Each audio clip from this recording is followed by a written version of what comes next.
تو ہمیں ایسی نافرمانی سے بچا۔ اے اللہ تو ہمیں ان عذابوں سے بچا جو تو نے پچھلی قوموں پر نازل کیے ہیں۔ اے اللہ تو ہمیں ان تمام گناہوں سے بچا جن گناہوں میں پچھلی قومیں مبتلا ہوئی ہیں۔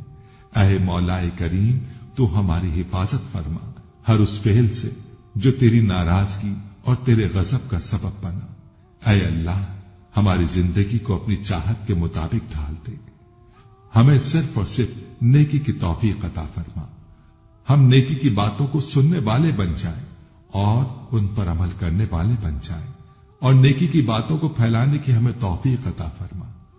اے اللہ یہ دور فتنے کا دور ہے، امت کے اندر ہر طرح کے گناہ پائے جاتے ہیں، تو ہمارے حال پر رحم فرما اور ہمیں گناہوں سے بچنے کی توفیق عطا فرما۔